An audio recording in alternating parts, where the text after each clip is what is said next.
Hey everybody, welcome back to Lead TV. Working on an article for Epic Times on the staff shortages at Canadian Forces bases.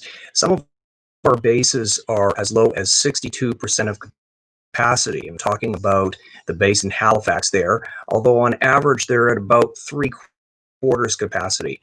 Now, one of the things that I noticed that I wanted to bring to your attention is that this shortage has followed a substantial cut that's come under the Trudeau government. Now, we can't say for certain that he was the one that did it. However, it seems a little beyond coincidence, and I'm going to show you here in this chart. So this chart is from a report, and you can see it in the video description. The report was actually made in June, but it was only made public recently, just about, I think, 5 days ago.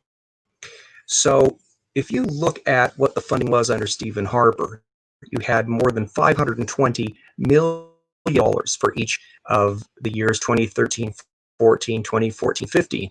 Then in November of 2015, Trudeau took power.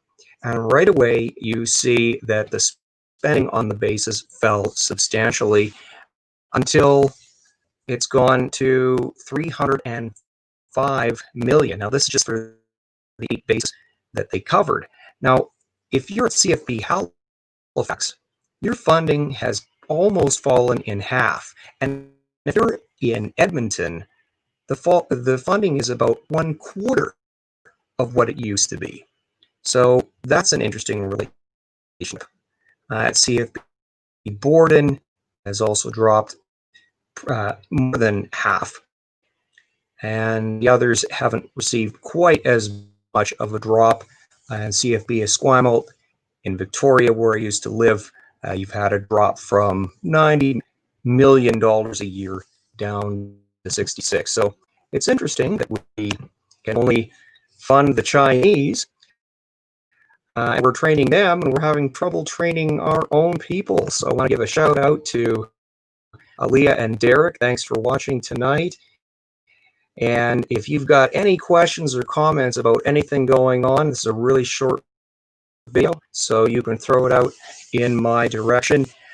The interesting part about what's going on is that when you look at what they did with China, until this became a public furor, when Rebel News got the documents that showed that we were training even Chinese 2-star generals on how to do winter warfare. Until then, I mean, we didn't see as much pushback towards China.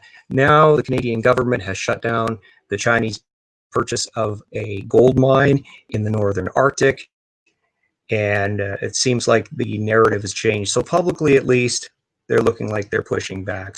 So we've got some great people in our military, but they're being asked to do a lot without a lot of resources. So anyway, thanks for looking tonight. If you think that Trudeau is responsible for this, put your comments below. If you don't think so, you can also tell me. Thanks for watching. Have a great night.